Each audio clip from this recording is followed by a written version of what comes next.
what's going on, everybody? Dr. Sis here. So today I'm going to explain to you exactly why there's zero chance in hell I'm going to go out and get the COVID shots. So a number of people the last couple days sent me a snip of a reporter looking for someone to explain why they're choosing not to get the COVID shots.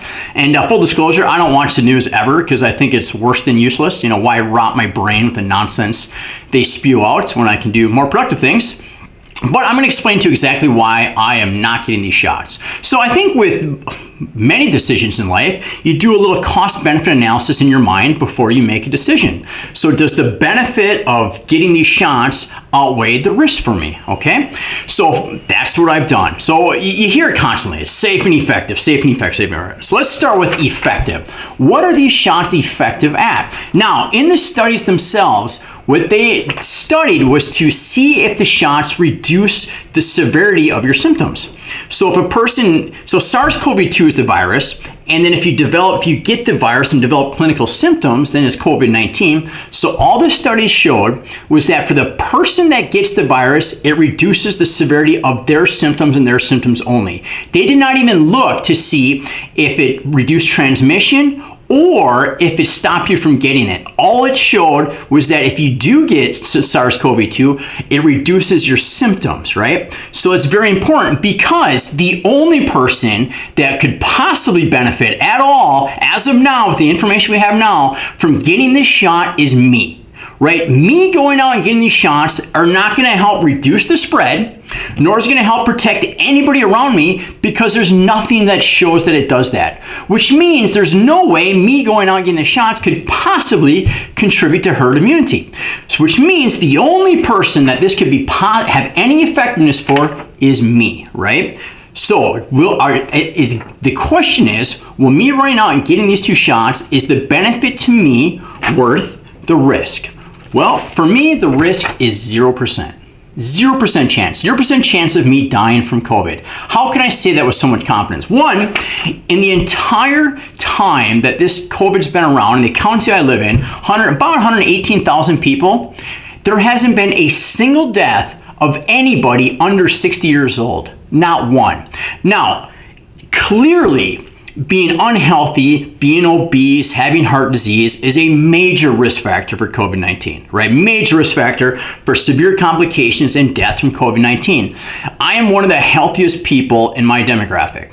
The odds of me having severe complications and dying when 0 people in the entire county in more than a year under 60 have died, the risk to me is 0. On top of that, I've already had it. I don't even know when for sure I had it. I just asked for the antibody test to see if I've had it in the past, and I have.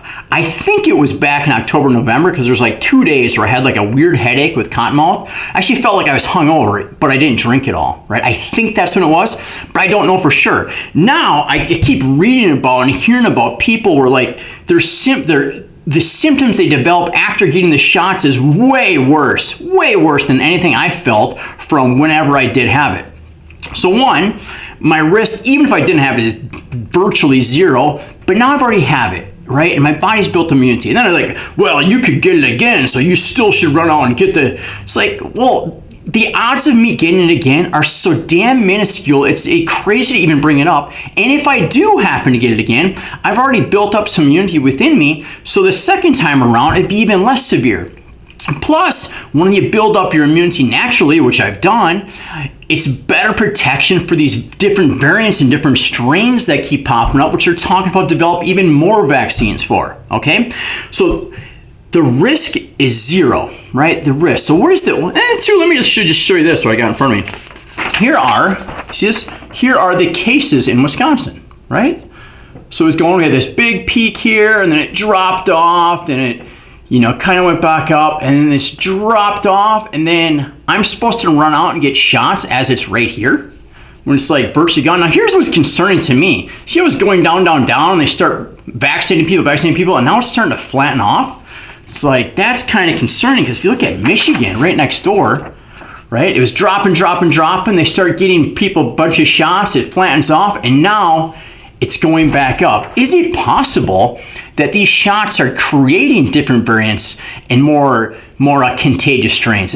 I've read that. Like, that's very, very concerning to me.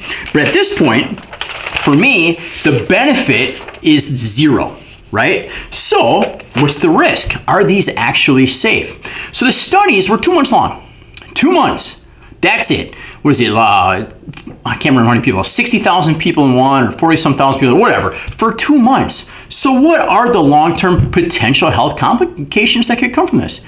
Could this produce autoimmune diseases in the future? Could we start seeing complications in the future? What could possibly happen? Like, is it truly safe? You have no idea if it's safe long-term. Nobody can make any claims that it's safe long-term, right? And then at what point is my immune system not as effective as 3 different vaccines from 3 different companies that are all supposed to do a better job than my own immune system that's already helped me recover from the disease? You ever think it's like, how is it 3 different companies which have been fined billions of dollars over the years for fraud and all this stuff, all 3 of them in the shortest time in history came up with a safe and effective vaccine, and none of them, the officials are like, I don't know about this one. All of them are so amazing that it's better than my immune system, and I should run out and get whichever one I can get as quickly as possible because my own immune system is not good enough. So to me, it doesn't make any sense at all. Like, it just, the risk benefit just isn't there. So there's no chance in hell I'm going to go out and get the shots. There's more I could go on. But here's my question to you. For the people that choose to go get the shots, I don't care. Like, that's your choice. That's awesome, right?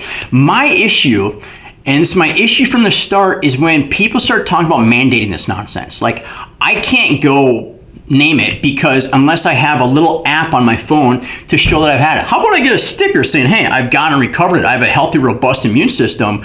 Nice job for taking care of yourself and responding well and building up true immunity, which truly works towards herd immunity, right? So my question to you is this.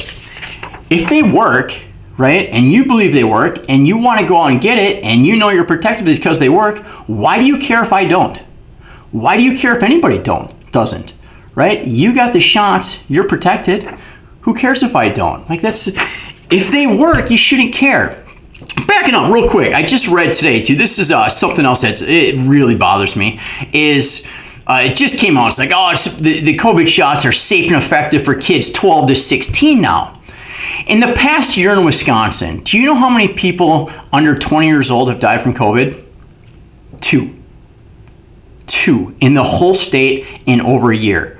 And I would bet any amount of money, those 2 people, those 2 kids, any death is tragic, but I'm willing to bet they were very, very ill to begin with, right? And they died with COVID, not so much from COVID, right? And it's just unfortunate, and that happens. But how can you justify injecting every kid, because they're testing kids 6 months and older now. How can you justify injecting every kid 6 months and over when in an entire year, less than 2 have died? It's like, well, to protect the adults because they could get it and take it home to dad and they could take it around. That's ridiculous. What kind of person would be willing to risk a child's health for the potential of there's just no way. There's no way I would want anyone's kid to get injected with this stuff to potentially help me or protect me. No way in hell. So what's my approach? Here's my approach to this. Is to actually get freaking healthy. I do the things that no one in any of these public health agencies actually talks about, which is actually building my health and my innate immune system. So you have this immune system, there's different types of immune system, but the innate immune system is so important.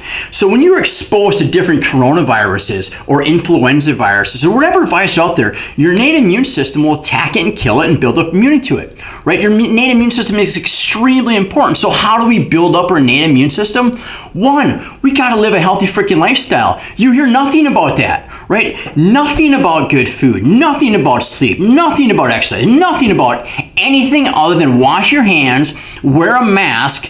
Speaking about masks, isn't it interesting how the states that don't have mask mandates seem to be doing better than the ones that are the strictest?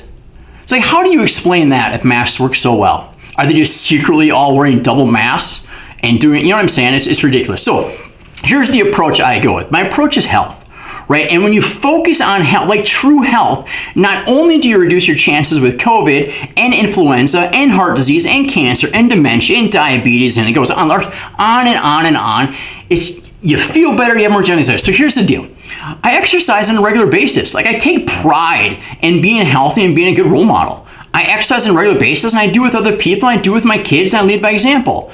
I eat good food every day. Every day I make healthy choices, right? I don't drink soda and eat junk food and eat tacos and buy garbage chips and wherever you go. Like, I will never eat that crap in front of my family. I don't want to be a bad role model. I'll never give it to my kids, right? I give them good fruit and good meats and eggs and nutrient-dense foods because I want them to be super healthy, because you cannot hide from all the viruses and bacteria out there. You cannot, right? So you're going to be exposed to it. So why not make the choices that'll make your innate immune system as strong as possible? Plus, a really cool side effect, you look a hell of a lot better and you feel a hell of a lot better. So I exercise on a regular basis. Always have, always will. I eat good food, always, right? I avoid junk food as damn near 100%. Like, there's just no, especially now, like, why would I poison my immune system, my body with junk food when there's supposedly a deadly virus floating around? If COVID-19 is that scary to you, and eating bad food, being overweight, not exercising, being low in vitamin D, not getting enough sleep drastically lowers your immune system, why in God's name would you do that, right?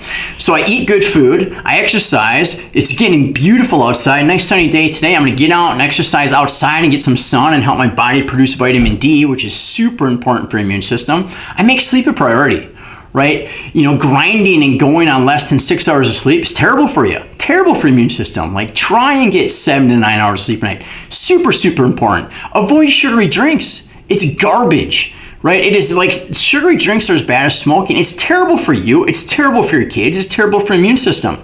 Avoid processed foods. When you eat like cereals and cookies and crackers and waffles and pancakes and these refined grains with these refined processed oils, it's toxic for your body.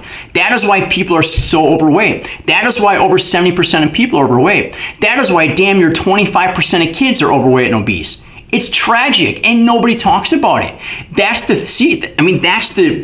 what we need to be focusing on. So that's what I focus on. I don't see any benefit to me to get the shots, but I do see a huge benefit to me living a really clean, healthy lifestyle, and I see that benefiting those around me because it influences those around me, because I know my kids are looking up to me, and I know other people are looking up to me, and I want to be a good influence. So that's why. That's why I'm not getting the shots. That's why my kids will never fucking get those shots. Like, I got goosebumps. There's no chance in hell, right? And that's why I live a really clean, healthy lifestyle and lead by example and try and teach that to as many people as possible. All right, so hopefully I don't give a shit if it offended anybody. But hopefully some of you are like, you know what? I'm really going to take control and pride in my health. Like it'd be really cool if we, instead of preaching mass distance isolate, be scared all the time, we started preaching like taking pride in being strong and healthy. Like, what happened to being prideful of being strong? It's amazing to me how many guys especially are okay with just being sissies. Like, when did that happen? You know, take pride in being a strong, fit, like someone who can protect other people. You know, like, take pride in health. Take pride in being able to do push-ups. Take pride in being able to go for a walk without dying. Take pride in being strong and healthy. Take pride in having some discipline and eating good food, right? And then, you know, once you identify as a healthy person and take pride in actually being a healthy person, everything just gets better, so much better. And that being said, if it doesn't have to be either or. Like, I do not care if anyone wants to go out and get whatever shots or take whatever pills. That's fine. Just the big thing is, do not try and guilt people with nonsense that they're like non-patriotic for not getting shots, and trying to just shame people for not choosing not to get it, right? If you want to get it, that's great. If you don't and want to live a really healthy lifestyle, I think that's the smartest choice.